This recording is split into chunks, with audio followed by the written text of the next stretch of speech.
Itu bagian yang pertama. Terima kasih ya, sangat luar biasa dan dengan penerimaan yang tulus menjadi satu hal yang sangat sangat menggembirakan. Lalu yang kedua, saya ingin cerita sedikit mengenai sumbangan. Jadi kalau saya disebut-sebut sebetulnya saya juga malu karena sebetulnya sumber dananya itu adalah seorang ibu. Ibu sekarang usianya sudah 89 tahun dan selama 1 tahun ini dia tinggal di rumah sakit saja untuk berobat, dan salah satu terakhir dengan dia itu bulan Juli. Itu salah kesempatan dia terakhir, dan saya tidak tahu lagi akan bertemu dengan dia karena sulit sekali untuk bisa bertemu dengan dia karena anak-anaknya tidak mengizinkan untuk bertemu dengan siapapun karena takut dia sudah terkena corona 3 kali. Nah, itu jadi betul-betul dijaga. Siapa ibu ini? Ini dari Aqua. Kalau kita minum air itu pemilik dan pendiri dari Aqua bersama dengan suaminya, mereka rintis tahun 73. Jadi dalam hidup mereka pernah berjanji buat nasar begitu ya. Nasar, kalau kami jual air, karena kita tawarkan saat itu, kalau berhasil penjualan air dan menjadi dikenal oleh orang Indonesia, bahkan dunia, kami ingin menyumbang untuk Indonesia, kembalikan kepada Indonesia berupa pelestarian budaya dan pendidikan. Itu dua hal. Jadi pelestarian budaya dan pendidikan. Ternyata dalam perjalanan waktu, suaminya meninggal pada tahun 90. Dan ibu ini seperti perahu yang oleng antara bangkrut atau tidak begitu. Lalu dia cerita, satu waktu saya bangkit keluar dari kamar dan saya mulai organisir semua kegiatan di perusahaan. Dan punya karyawan itu 12.000. Dan dia harus bertemu dengan manajer tiap hari dan lain sebagainya. Dan akhirnya bisa berjalan di atas rel yang baik. Dan tidak hanya usaha air mineral, tapi kita kenal begitu minuman apa yang botol biru itu besok dengan air yang aktif apa yang air yang gelap itu kita gelap air itu juga. Dan dia menjadi kaya, dan ternyata perusahaan itu juga dibeli oleh perusahaan Prancis Danone. Tetapi meskipun dijual, dia dapatkan royalti dan perusahaan ini tetap besar sekali. Nah, yang pertama yang dia nasar pendidikan, sudah banyak sekolah yang dia bantu di seluruh Indonesia. Di bidang budaya, nasar yang kedua, sudah banyak sekali tempat-tempat budaya yang dia lestarikan di seluruh Indonesia, termasuk di Sumba. Di Sumba, dia sudah membantu saya, itu ada 26 buah rumah, lalu ada 4 sanggar tari, itu di bidang pendidikan, bidang pelestarian budaya, dan termasuk rumah budaya milik saya di rumah budaya di Betelula, itu bantuan dari dia. Sementara di bagian pendidikan ada kisahnya juga. Ketika tahun 2019 saya menerima penghargaan dari Presiden Jokowi, Satya Lencana, penghargaan di bidang kebudayaan. Lalu dia datang hadir menyaksikan acara penerimaan penghargaan itu, dan setelah selesai semua dia tunggu saya di luar, Pastor, saya ingin memberi hadiah. Tapi ingat, dia bilang, hadiah itu bukan untuk pastor, hadiah itu untuk orang lain. Dan pastor tahu, banyak cerita bahwa pikiran dan perhatian kami, pendidikan dan pelestarian budaya. Saya bilang langsung saat itu pendidikan. Kenapa dia ingin tahu alasannya? Saya menyaksikan dengan mata saya sendiri. Dan bahkan di rumah budaya kami cukup terlibat. Kebetulan Nona Novi ini, dia sudah bekerja dengan saya selama 10 tahun dan terlibat betul dalam pendidikan ekstrakurikuler di rumah kami. dan menyaksikan.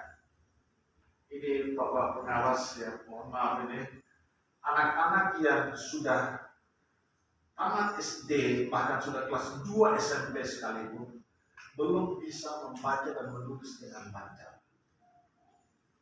Itu artinya sangat memprihatinkan. Itu di pinggiran kota.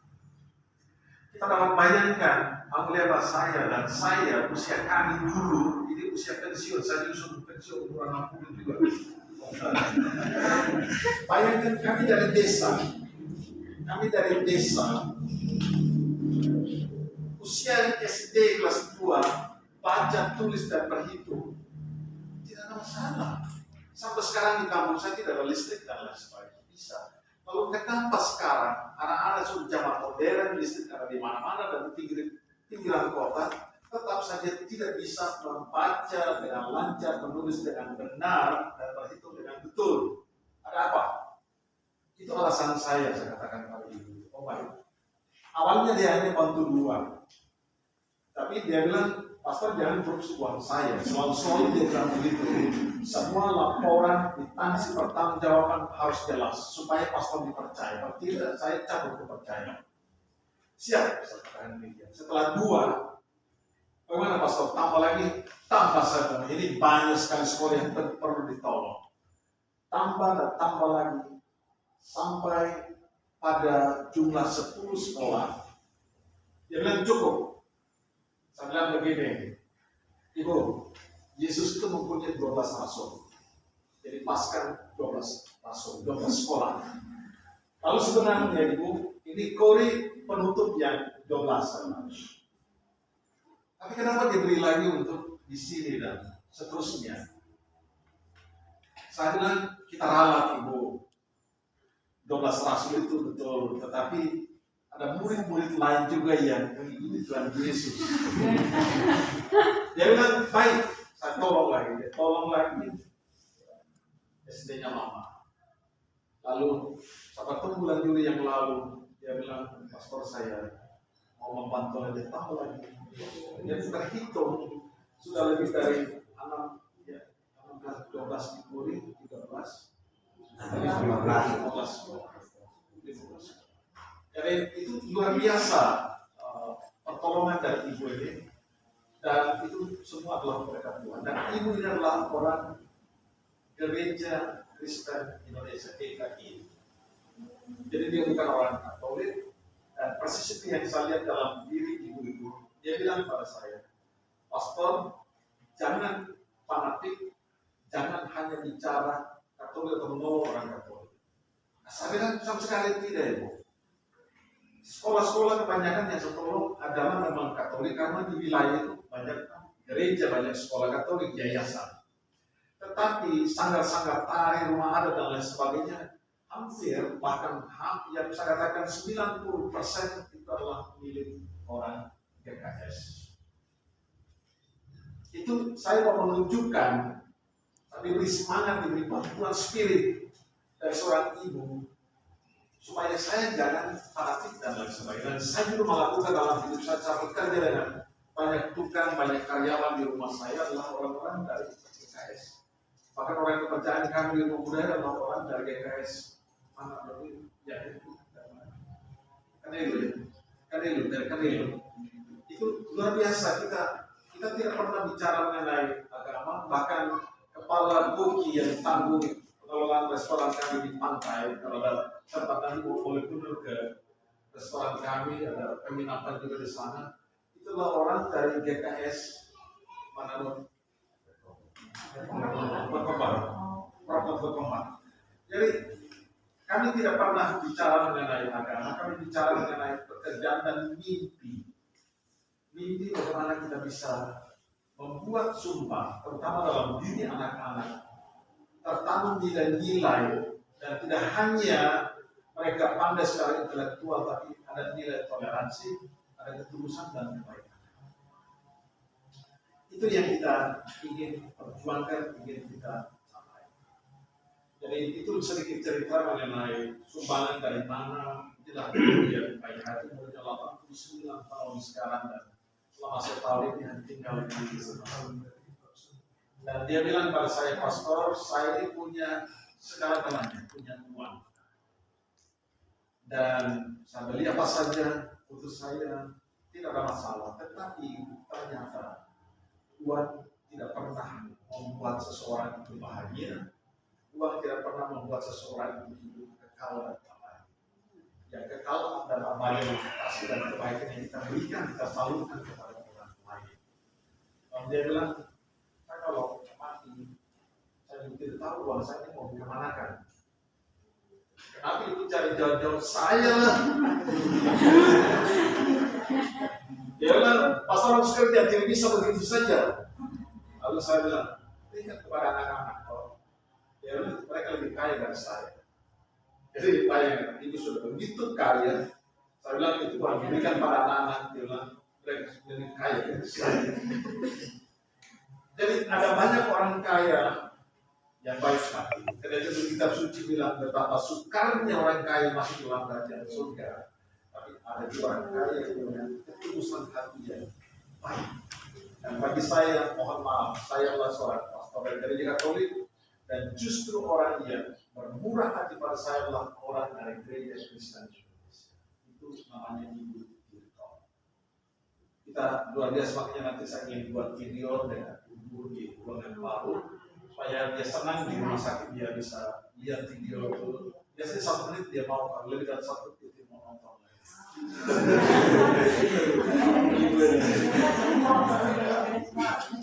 Kalau foto tidak mau, dia mau dia. Video. 1 menit saja. Yang terakhir untuk para guru, para tukang. Para tukang ini ada yang bekerja dengan saya sekian lama, memang kontinus betul sudah kerja begitu lama dengan saya. Lalu yang berikutnya, Amu Yusuf ketika mulai bangun budaya, dan tukang-tukang lain adalah tukang-tukang yang setia. Karena itu pun saya juga sering kali marah mereka, menuntut supaya hasil yang maksimal itu bukan pekerjaan proyek, ini pekerjaan dengan hati kita menolong. Jangan sampai ada kesan sama saja dengan proyek, dan itu tidak boleh. Kita bukan pemain proyek. Kita adalah orang-orang yang mau membagikan kasih dan kebaikan orang lain kepada orang lain. Itu yang selalu saya tekankan kepada mereka, dan selalu saya datang sih mau kontrol begitu apa yang terjadi, kemajuannya bagaimana, memberi api sedikit, memberi semangat, dorongan dan lain sebagainya. Karena seringkali juga ada lalai, ada yang masuk, tidak masuk dan lain sebagainya. Optimus memang tidak masuk karena anaknya menikah tanggal 22 Agustus yang lalu. Kalau Optimus ini adalah orang yang sudah umur, dan itu tadi yang dikatakan minta pensiun, saya bilang tidak. Saya selalu memberi contoh. Lihat teman-teman tukang Optimus seumur, seusia, dan bahkan mereka saling kenal satu sama lain. Bahkan ada yang lebih adik lagi. Sekarang tidak bisa bekerja apa-apa karena kena stroke. Bahkan ada yang sudah pergi ke rumah bapak. Pertanyaannya ialah mengapa secepat itu? Memang betul kita bilang hidup dan mati itu rahasia Tuhan. Tetapi jangan lupa kita juga diberi kebijaksanaan di dalam diri setiap orang untuk menata, mengelola hidupnya sendiri. Saya sendiri yang bicara, andaikan saya tidak tata hidup saya sendiri dan orang lain tidak bantu saya. 12 tahun lalu saya sudah meninggal dunia karena serangan jantung 10 hari koma. Bisa bayangkan. Saya kembali ke orang timur. Lihat teman-teman itu, kenapa mereka cepat sakit? Karena mereka tidak gerakan badannya itu tidak bisa lagi. Pensiun, tinggal di rumah, tidak bekerjaan, goyang di pohon supaya jalan bisa sakit. Kasihan mereka. Kasihan sekali. Tadi Bapak Ketua, Bapak pengawas, oleh saya masih badan masih kencang begitu, memang betul dia pakai hamar itu juga hebat juga. Nah, ini mereka lengkap dengan keahlian mereka masing-masing. Tidak ada satupun yang saya kurangi. Mereka mempunyai keahlian, kelebihan, dan punya hati yang sama, yaitu mau menolong. Amu Yusuf, Anda adalah yang paling muda saya duga ya. Lalu tadi, lalu di belakang ini nama ke saya Dadu. Dia suka main Dadu juga. Ya, itu lalu ada Ampe itu dan lain sebagainya. Lalu ini ada Ande dan Mama dari mengaku mereka kita orang tua dari Nona Dovi yang di belakang yang baju apa ya? Ya, itu Nona yang tinggal di Jerman dan Itanya anak dari Mugeri. Dia mahasiswa di wilayah Bali. Nah, dalam libur dan poin kamu untuk lihat Kodi dan sebagainya dan dia berharap dapat seorang